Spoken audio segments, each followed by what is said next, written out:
El 27 de octubre de 1997, un extraño objeto abandona las dependencias del Museo Británico de Londres. Bajo estrecha vigilancia, se abre paso entre el tráfico y cruza la ciudad. Para la gente que pasa, no hay nada que se salga de lo común. Pero algo está sucediendo. Una momia egipcia va a hacerse una revisión en un hospital cercano, aunque no es una revisión rutinaria. El sarcófago nunca ha sido abierto. Ahora, a su ocupante se le practicará una autopsia por primera vez en 2000 años.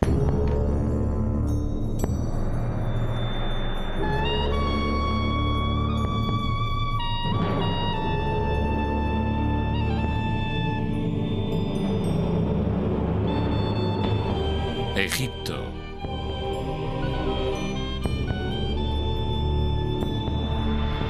Después de la muerte.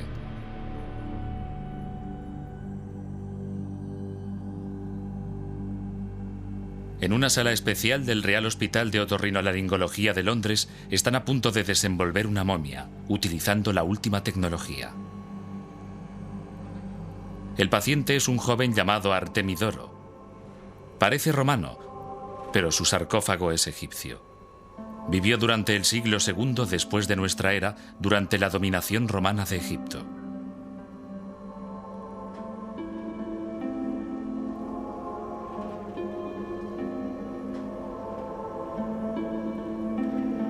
En el pasado, desenvolver a una momia significaba normalmente destruirla, y los rayos X solo mostraban su esqueleto.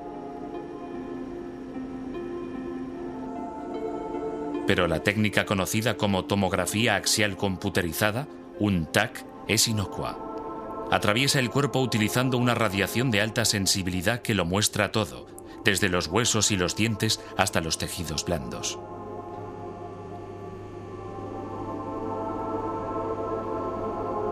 El resultado es una serie de secciones transversales de los cadáveres.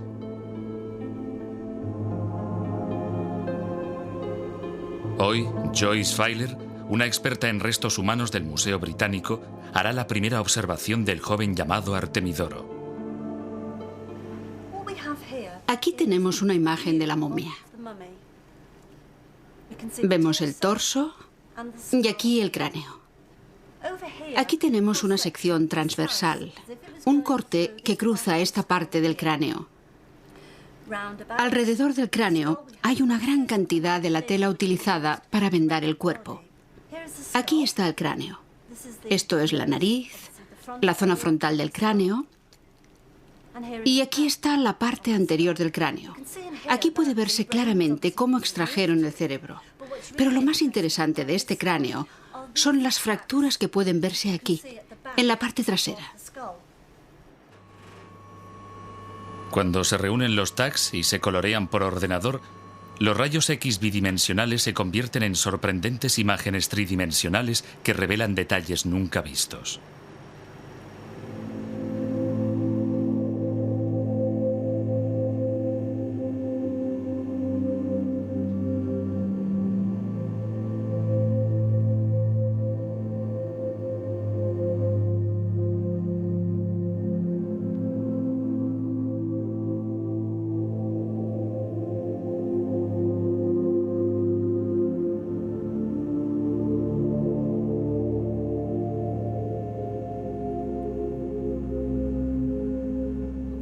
En el Instituto de Otorrinolaringología de la Universidad de Londres, donde se recogieron las imágenes, Joyce Feiler y el cirujano Gaz Alusi están examinando la momia para descubrir cómo fue embalsamado Artemidoro.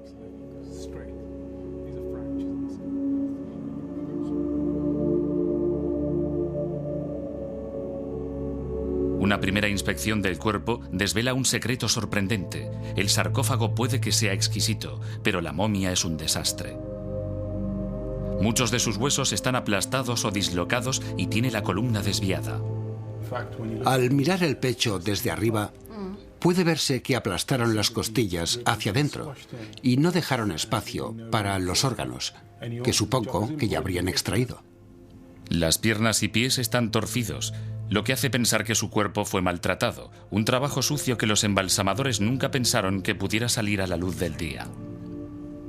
Aquí puede verse claramente la nariz, y parece que fue por aquí por donde introdujeron el rollo de vendas. Sí, pero hay algo muy interesante. Recuerdo alguna de las otras momias que hemos estudiado. Tenían un rollo de vendas en el cráneo, pero esta no. Lo que significa que no había una manera establecida de hacerlo, ¿no? Siempre pasaban por la nariz hasta llegar a la base del cráneo, y después a través de los senos y hasta el cerebro. Me parece que fue así como extrajeron el cerebro, porque aquí dañaron una parte del cráneo. Artemidoro fue uno de los últimos egipcios momificados. En el siglo III después de nuestra era, la expansión del cristianismo puso fin a esta antigua práctica desarrollada durante 3000 años. Irónicamente, el arte de conservar los cuerpos se consideraba sagrado y los egipcios no dejaron constancia escrita de su práctica. El único relato sobre esta técnica procede del historiador griego Heródoto, que visitó Egipto en el año 450 antes de nuestra era.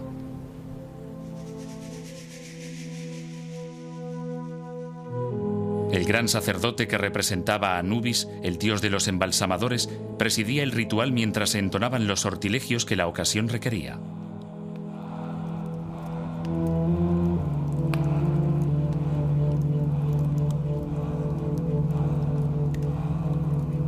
El primer paso era la preparación de las especias, las resinas y los aceites. Después se retiraba el cerebro. Se extraía a través de las ventanas de la nariz con un garfio de metal.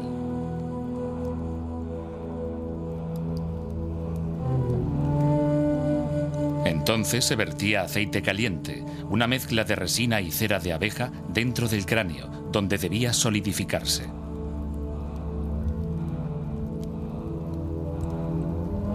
Después se realizaba una incisión en el abdomen para extraer los pulmones, el hígado, el estómago y los intestinos. En este paso resultaba fundamental actuar rápidamente, ya que, a causa de su alto contenido de agua, los órganos internos son las primeras partes del cuerpo que se descomponen.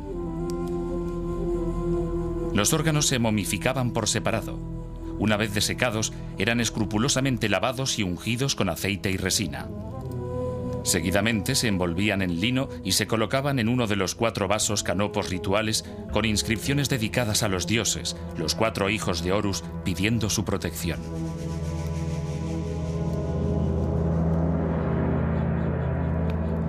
El corazón era considerado la sede de la sabiduría y se dejaba en su sitio. Los riñones, en cambio, eran ignorados, ya que se desconocía su importancia.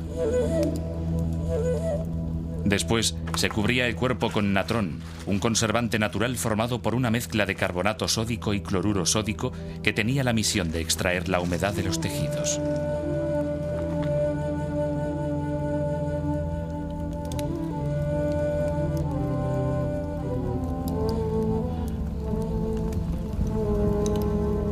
Pasados 40 días, se eliminaba el natrón, se ungía el cuerpo con aceite y se rellenaba de tela para conservar la forma.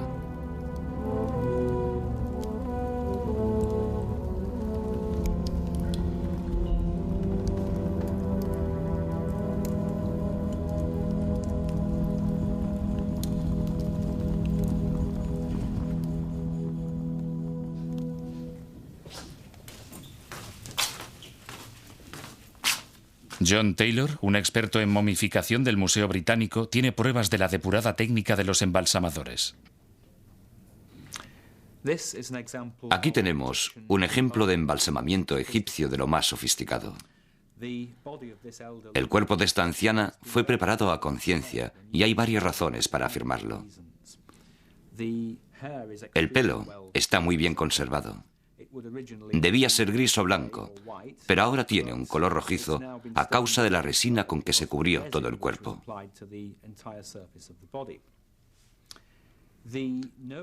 La nariz conserva su forma original, indicación clara del cuidado de los embalsamadores. Aquí tenemos la incisión que el embalsamador realizó en el flanco para extraer los órganos internos. Las manos, y especialmente las uñas, están muy bien conservadas. Otro indicio de lo sofisticado de las técnicas que se emplearon para embalsamar a esta mujer. Las uñas de las manos se mantuvieron en su posición, envolviendo cada dedo con unas finas tiras de lino, algo que no sucede con todas las momias y que muestra el concienzudo método de los embalsamadores. Al egipcio medio, la momificación le suponía 2 meses de sueldo y 2 meses más para pagar la máscara. Pero era un gasto que valía la pena.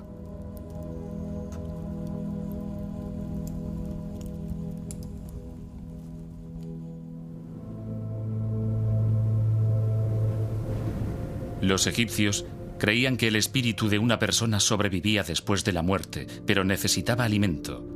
Si el cuerpo quedaba irreconocible, el espíritu pasaría hambre y su vida en el más allá correría peligro. Una momia era una póliza de seguros contra el olvido.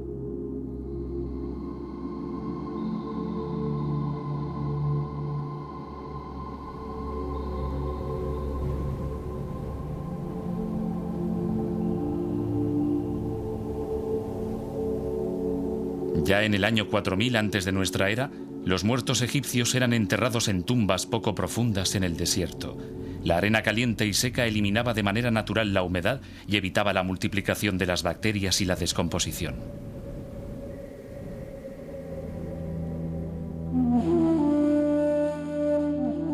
Más tarde, cuando las ceremonias se volvieron más complejas, se pusieron los cadáveres en cámaras profundas, pero sin el calor seco de la arena del desierto, la descomposición era inevitable. Para conservar el cuerpo, los egipcios tomaron ejemplo de la naturaleza y desarrollaron el arte de la momificación.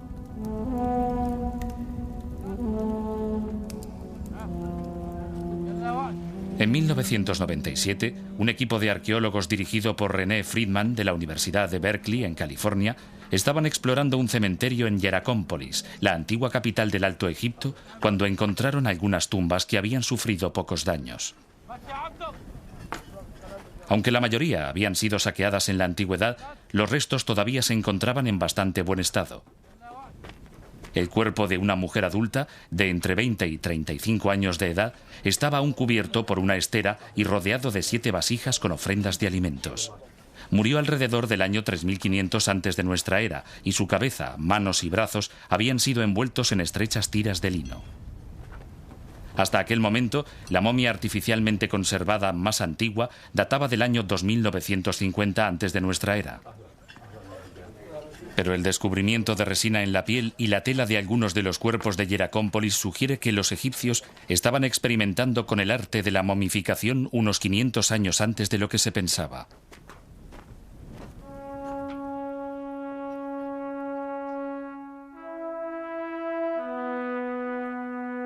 Con el tiempo, mejorarían su técnica.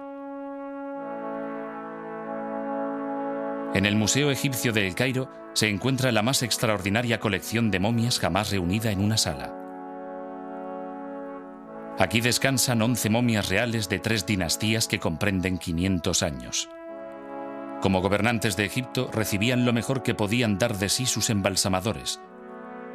Incluso después de muerto, Tutmosis IV parece un rey. Sus brazos están cuidadosamente cruzados sobre el pecho y sus dedos doblados como si sostuvieran un cetro real. Setos I tiene unos 3000 años de edad. A pesar de tener el cuello roto, la cara parece aún muy vívida y serena. También conserva la imagen majestuosa que correspondía a un hombre de su poder. Su hijo, Rameses el Grande, tuvo un centenar de hijos y reinó durante 67 años, pero su cuerpo revela el tormento de una dentadura gastada y con abscesos, y de una dolorosa cojera causada por artritis en la cadera. El cuerpo de Rameses V está tan bien momificado que incluso conserva una erupción cutánea que puede atribuirse a la viruela, una enfermedad vírica mortal.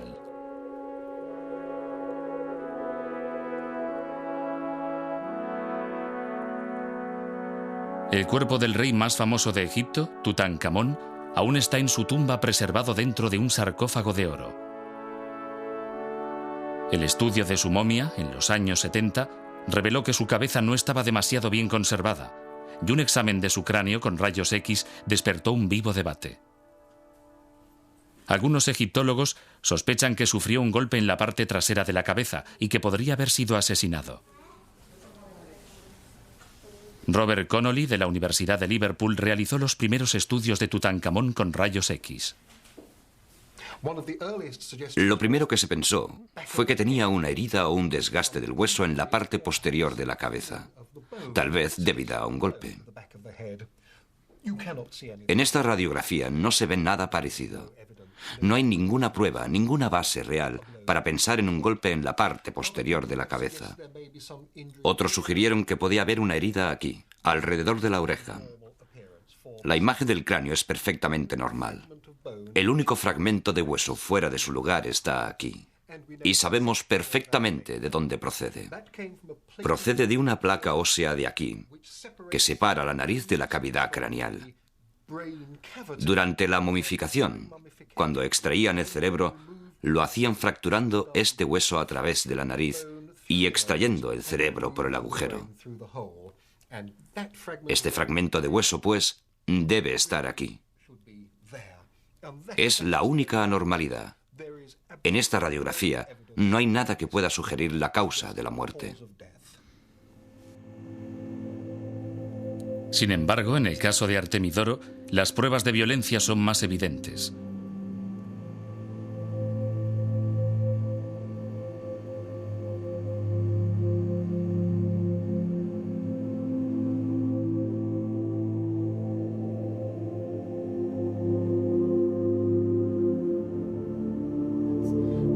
Mirando los tags, Joyce Feiler y Gus Alusi percibieron varias grietas que proceden de lo que parece una herida en la parte posterior del cráneo.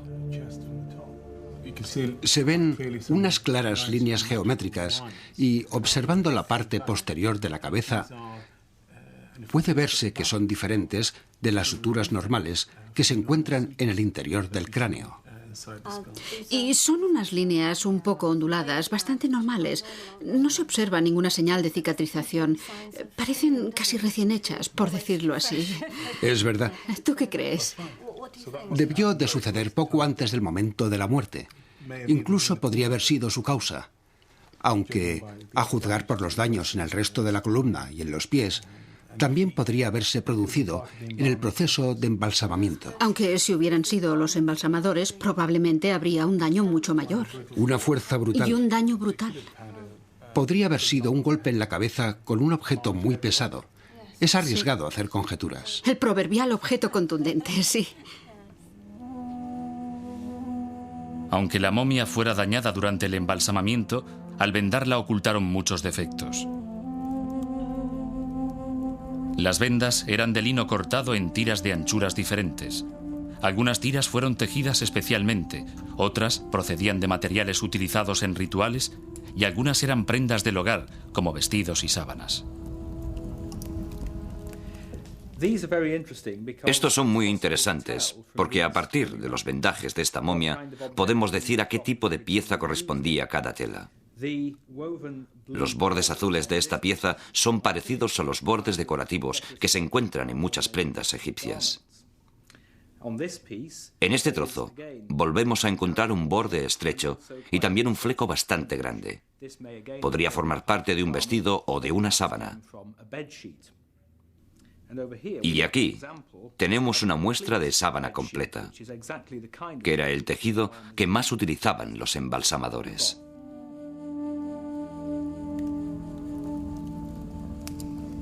El torso se vendaba en capas de varios centímetros de anchura.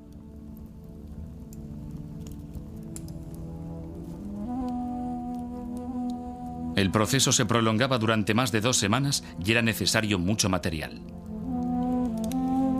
Los vendajes de una momia alcanzaban una longitud de 800 metros.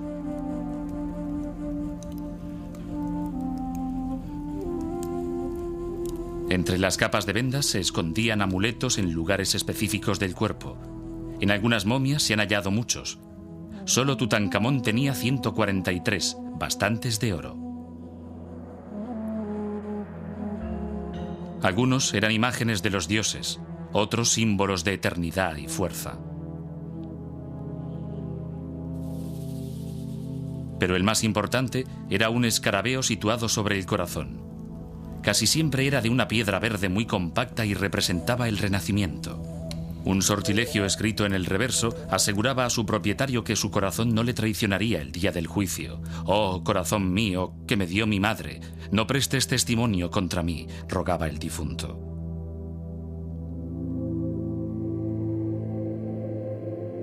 La importancia del corazón queda vívidamente ilustrada en el Libro de los Muertos, una serie de sortilegios que los egipcios se llevaban a la tumba para que les ayudaran a superar los obstáculos en el día del juicio. Ante 42 jueces, el fallecido debía probar su derecho a ingresar en el paraíso. Basándose en la creencia de que saber sus nombres era tener poder sobre ellos, el sortilegio número 125 contenía instrucciones detalladas sobre la forma de dirigirse a cada uno de los jueces. «Te conozco y sé tu nombre. Tu nombre es Señor de la verdad», anunciaba el difunto. Después, el difunto se declaraba inocente de 42 crímenes terribles, mientras el corazón esperaba ante la diosa de la verdad. El chacal Anubis, guardián del mundo subterráneo, observaba la balanza, mientras Tot, el dios con cabeza de ibis, se preparaba para dejar constancia del resultado. El monstruo Amit, mezcla de cocodrilo, león e hipopótamo, esperaba, preparado para comerse el corazón cargado de pecados. Si el difunto se consideraba digno, Horus le presentaba a su padre, Osiris, el señor del mundo subterráneo. Convertido en inmortal, una máscara de oro colocada sobre su cara le garantizaba la vida eterna.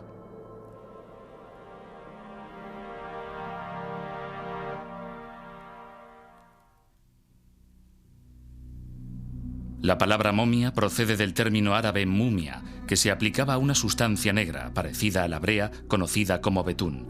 El betún se encontraba en el cercano oriente y se creía que tenía poderes curativos. Cuando los árabes vieron las primeras momias egipcias, ennegrecidas por el aceite de embalsamar, pensaron que habían encontrado un sustituto del betún y las molieron para utilizarlas como medicamentos. Pero fue como consecuencia de la desafortunada expedición de Napoleón a Egipto en 1798 que se despertó la pasión por todo lo egipcio, especialmente las momias. Atraído por el lucrativo mercado de objetos egipcios, un aventurero italiano, Giovanni Battista Belzoni, quiso hacer fortuna excavando monumentos y tumbas. En un relato que publicó sobre sus descubrimientos, destacó la enorme cantidad de cadáveres que había en las tumbas que circundaban la antigua ciudad de Tebas. A cada paso que daba aplastaba alguna momia. Así fui pasando de un sótano a otro, todos llenos de momias amontonadas en diferentes posiciones, algunas de pie, otras acostadas y otras boca abajo.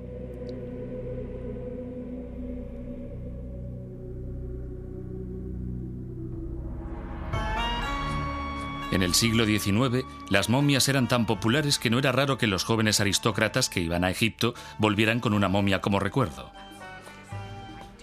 Y después enviaban una invitación a sus amigos. «A las 2:30 desenvolveremos una momia de Tebas», reza una de ellas.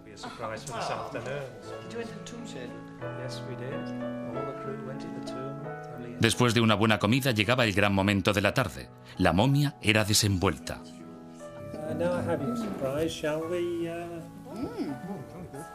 Aunque fuera un sacrilegio, el público se emocionaba ante la posibilidad de ver la cara apergaminada de un egipcio del tiempo de los faraones.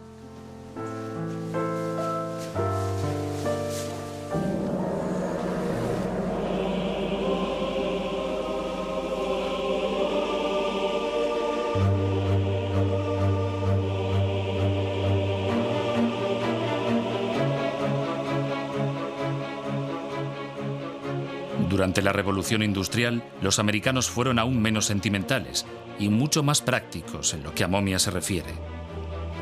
Un emprendedor empresario de Maine, Augustus Stanwood, utilizó las vendas de las momias para obtener papel en un momento en que en Estados Unidos había escasez de trapos viejos. Stanwood pudo importar toneladas de momias por menos de 6 centavos el kilo, a mitad de precio que los trapos viejos. A causa de los aceites con que estaba untada la tela, el papel salía de color marrón y solo se utilizaba para envolver carne. Pararon la producción cuando se declaró una epidemia de cólera que se cobró como víctimas los recogedores y cortadores de la papelera de Stanwood. Algunos consideraron este brote como la maldición de los muertos, pero aún hoy perdura la tradición de emplear papel de estraza en los mercados de carne. Tal vez la explotación más vergonzosa del legado egipcio fue la utilización de momias como leña. En su obra Los inocentes en el extranjero, Mark Twain explica que había visto fogoneros tirando momias en el horno de un motor a vapor mientras un maquinista gritaba: «Estos malditos plebeyos no valen nada, quemad un rey».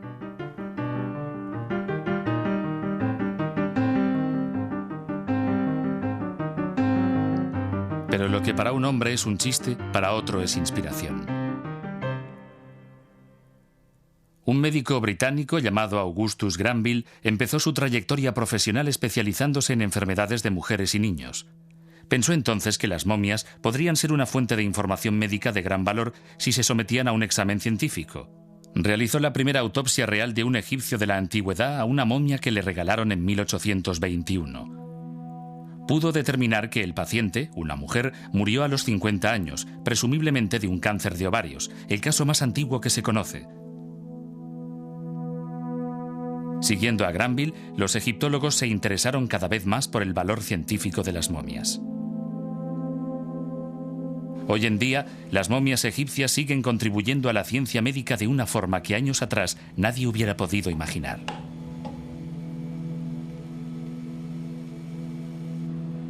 En la Enfermería Real de Manchester, una momia anónima de mujer, identificada con el número 1766, está siendo preparada para un estudio único. La responsable es Rosalie David, una de las mayores autoridades en momias y enfermedades antiguas.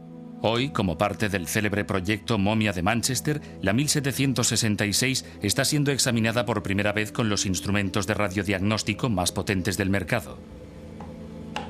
Su exquisito sarcófago fue recubierto con oro y piedras semipreciosas, pero lo que contiene es mucho más valioso para la ciencia médica.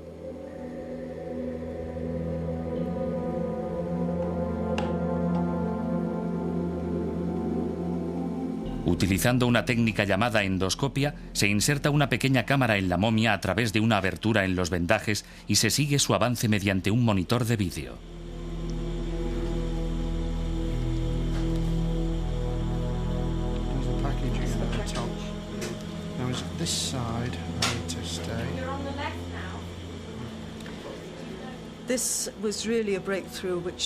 El equipo de Manchester fue pionero a mediados de los años 80 en esta revolucionaria técnica que nos permite examinar las momias y tomar muestras para ser estudiadas sin destruir nada. Para evitar la contaminación de los materiales de relleno y la polución ambiental acumulada a lo largo de los siglos, las muestras de tejido se toman del interior del cuerpo.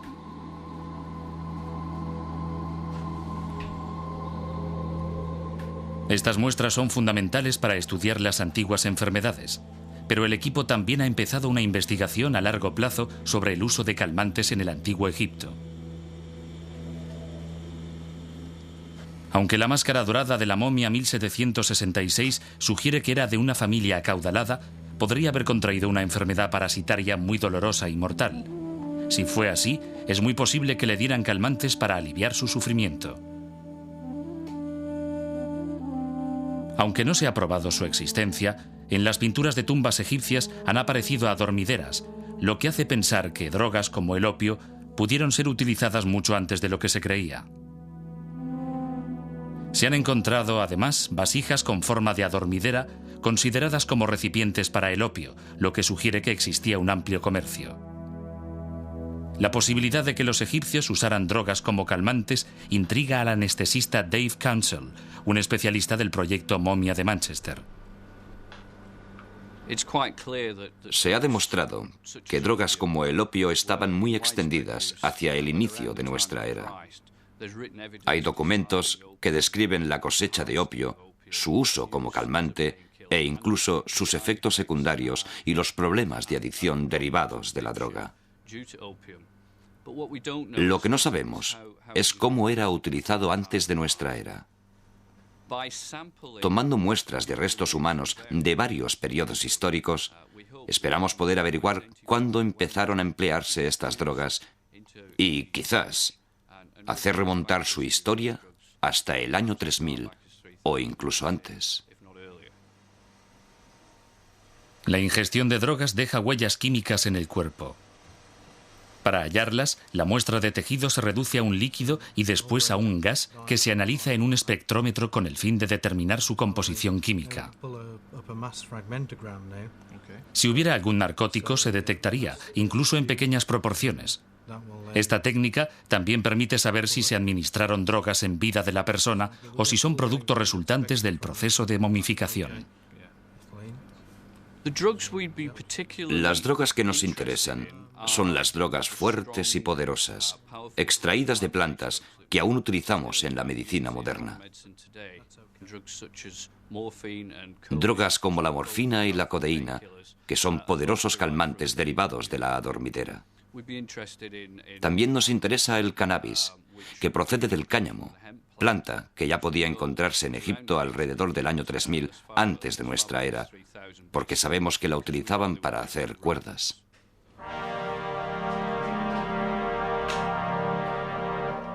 Aunque aún no se ha llegado a ninguna conclusión sobre el uso de drogas en la antigüedad, las momias entrarán pronto en otro interesante reino de la ciencia. En su interior hay fragmentos inestimables de ADN, todos ellos con posibles pruebas del origen de enfermedades mortales.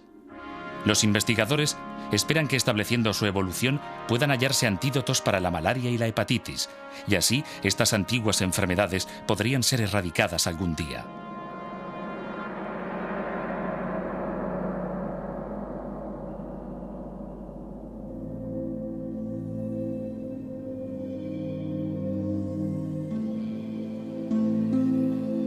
La preparación de una momia solo era el primer paso en la búsqueda de la eternidad.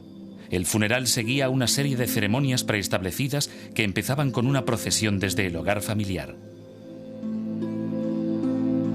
Para una auténtica despedida, se contrataban plañideras profesionales que, cubiertas de polvo, se tiraban de los pelos y la ropa. Después seguían los sirvientes que llevaban las posesiones del difunto. Hasta este momento, el cuerpo era considerado una cáscara vacía. Para que recuperara sus sentidos y fuera devuelto a la vida, el ritual más importante era la ceremonia de apertura de la boca. Un papiro del Museo Británico muestra a un sacerdote con la máscara de Anubis que sostiene una momia. Las vasijas representaban la pureza. La azuela se utilizaba para tocar ojos, orejas, boca y nariz de la momia. Abrían simbólicamente cada uno de los sentidos y devolvían la vida al cuerpo. Finalmente, se colocaba el sarcófago en la cámara del sepulcro y se sellaba la tumba.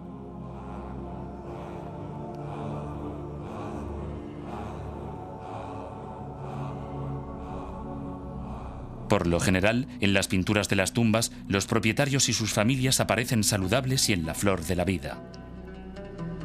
Pero sus sirvientes y obreros muestran una gran variedad de penalidades que reflejan la dura realidad de la vida.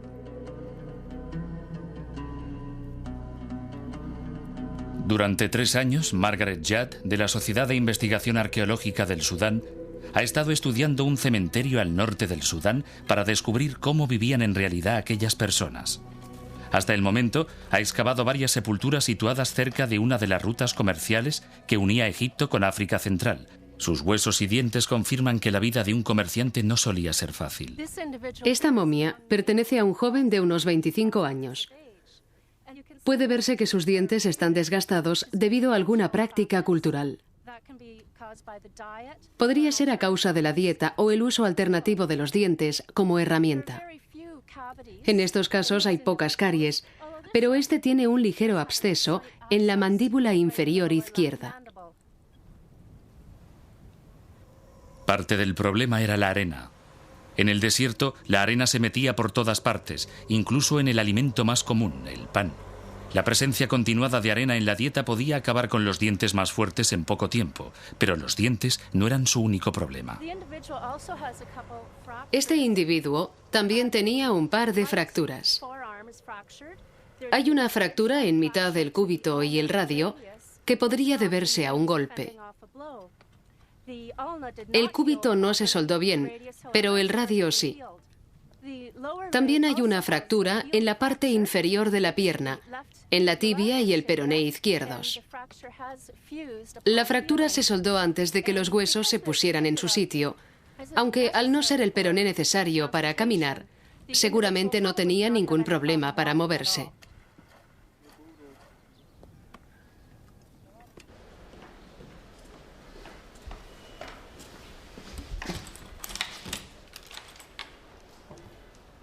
La Facultad de Medicina de la Universidad de El Cairo tiene una de las mayores colecciones de restos humanos del antiguo Egipto.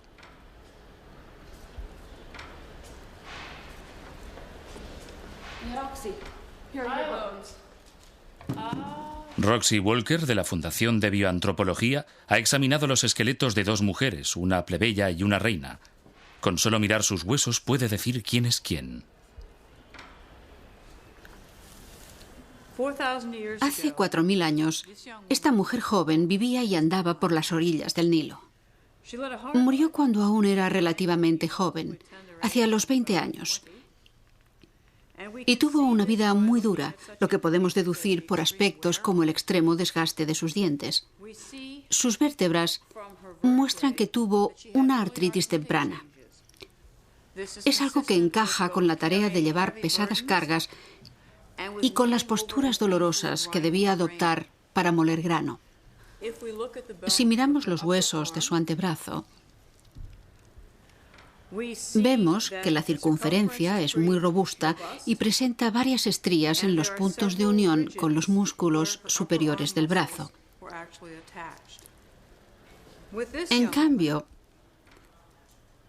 si comparamos su húmero izquierdo con el de esta otra mujer, que murió cuando tenía entre 18 meses y 2 años menos, apreciamos que el húmero de esta última es más grácil. Su mano es más delgada, más refinada, con uñas bellamente pintadas de rojo con aleña. Se desconoce la identidad de la primera mujer, pero sabemos que la segunda era la reina Ashait. Sus cabellos estaban arreglados con esmero.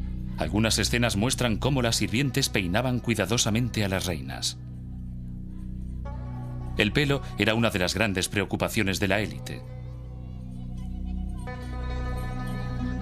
Un problema habitual del antiguo Egipto eran los piojos. Contra lo que suele pensarse, los piojos no son producto de una mala higiene. Solo viven en mechas de pelo limpio y sano unidas al cuero cabelludo. La presencia de piojos hace pensar que los egipcios se lavaban el pelo a menudo. Para evitarlos, algunos se peinaban con frecuencia y utilizaban aceites. Otros se cortaban el pelo muy corto y utilizaban peluca. Las pelucas eran tan populares entre hombres como entre mujeres y se valoraban como un símbolo de categoría social. Había una gran variedad de estilos donde escoger y los egipcios se cambiaban de peluca como de sombrero.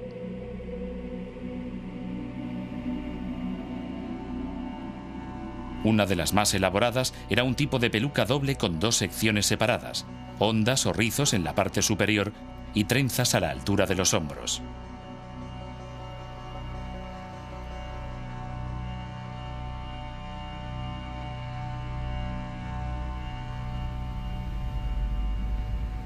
Joan Fletcher, de la Universidad de Manchester, se ha dedicado a estudiar las trenzas antiguas. Ha averiguado que, en lo referente al pelo, los egipcios tenían una obsesión por el estilo. Estos son seguramente los restos de pelo más maravillosos de toda la civilización egipcia. Tenemos el pelo de una pareja que vivió hace unos 3.500 años. Este es el pelo de un joven que murió entre los 30 y los 35 años. Y ahora la mejor pieza. El pelo de su mujer, que murió bastante mayor, entre los 55 y los 60 años. En la parte superior podemos ver su pelo natural, en bastante buen estado. Al final de su vida ya había encanecido mucho, y las peluqueras, tras su muerte, lo mezclaron con pelo falso, extensiones de pelo humano que fueron trenzadas con mucho cuidado.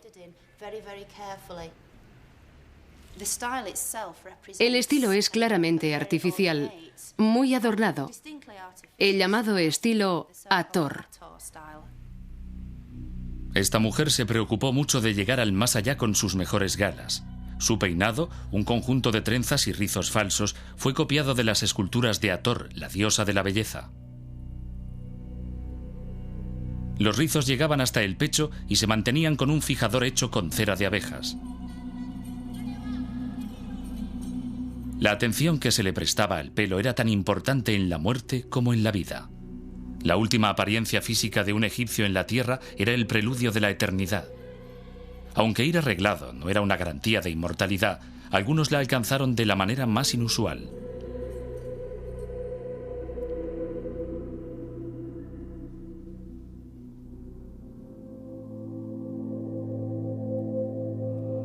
Hoy, una de las posesiones más preciadas del Museo Británico, la momia de Artemidoro, de hace 2000 años, regresa a la vida.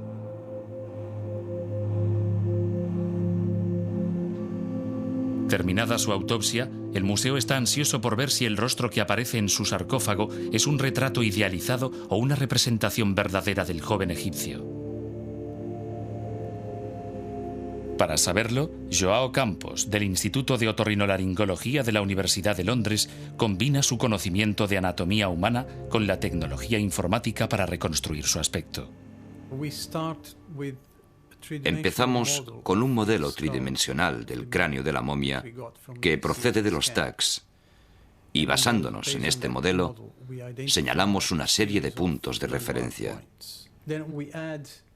Después añadimos una capa de tejidos blandos en cada punto, ya que varía según la localización. Para conseguir una imagen más realista, superponemos el retrato del sarcófago de la momia a la cara reconstruida, con el fin de conseguir la textura real de los ojos, de las cejas, de los labios y de la piel. Y el resultado obtenido es una imagen muy realista de la cara.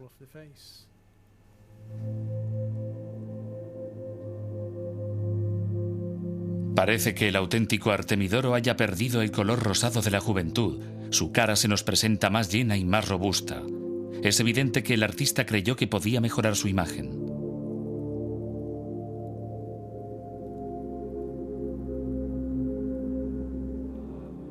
En las 2 décadas anteriores, momias como la de Artemidoro han sido sometidas a rayos X. Han sufrido pruebas, autopsias y análisis para satisfacer nuestra curiosidad sobre el antiguo Egipto.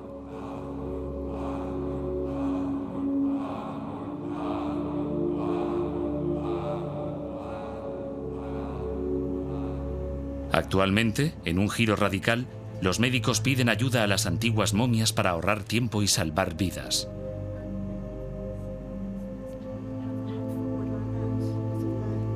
Gas Alusi es un especialista en cirugía del oído, una técnica peligrosa y difícil. A causa de la posibilidad de dañar los delicados huesos del cráneo, ha estado buscando una nueva manera de aumentar la seguridad. Hemos investigado la forma de minimizar el riesgo asociado a este tipo de cirugía, de mejorar la seguridad y de reducir el tiempo empleado en la operación. Para conseguirlo, hemos estudiado muchos métodos, y uno de ellos es la aplicación de la realidad virtual en la cirugía. Se entra en el reino de la realidad virtual a través de una imagen gráfica tridimensional del cráneo de una momia. Por primera vez, tags como estos permiten a los médicos explorar detalladamente el paisaje interior de un oído y realizar los preparativos preliminares antes de la operación. Este tipo de datos no pueden sacarse de tags efectuados a pacientes debido a la gran cantidad de radiación que se necesita para producir imágenes de tan buena calidad. Cuanto mayor es la radiación, más detalladas son las imágenes, pero también hay mayor riesgo de dañar el tejido vivo. Con el fin de obtener buenas imágenes sin dañar a los pacientes, los hospitales utilizan momias para ajustar sus escáneres. Go and destroy those who desecrated the tomb of our princess. He who robs the graves of Egypt dies.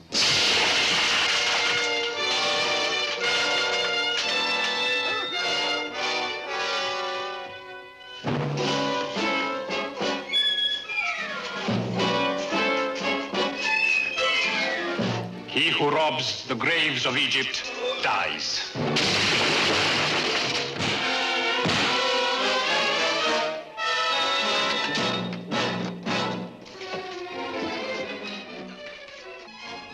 Según la clásica película de horror de los años 50 titulada La momia, habrá una muerte violenta para quienes molesten su descanso eterno. Pero en 1995, la maldición de la momia se ha convertido en una bendición. Para Yolanda Sykes y su hijo, Christopher, una visita al Museo Británico de Londres es más que una diversión.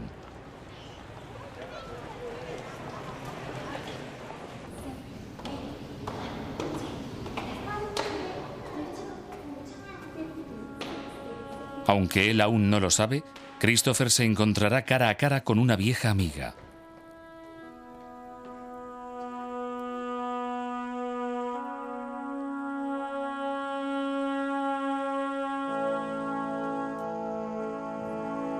Durante un embarazo anterior, su madre desarrolló una enfermedad llamada preeclampsia, que puede causar una atrofia del feto. Cuando llegó Christopher, los médicos del hospital de St. Thomas decidieron controlarlo en el seno materno usando una técnica que empezó a utilizarse para analizar las momias del museo, aunque adaptada a una máquina de ultrasonidos. La técnica se perfeccionó en una sacerdotisa egipcia que recibe el apodo de Jenny. Cuando eras un bebé en mi barriga, en el hospital te hicieron unas fotos especiales y usaron la misma máquina para hacer fotos que habían usado con Jenny. ¿Sabes cuántos años tienes, Christopher? Casi 3 años. Pues Jenny tiene 3000.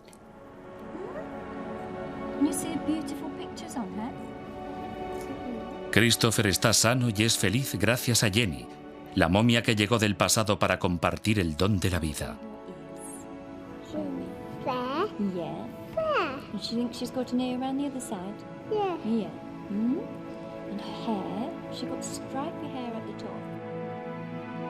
Hoy las momias ya no son curiosidades exóticas, monstruos legendarios o simples obras de arte.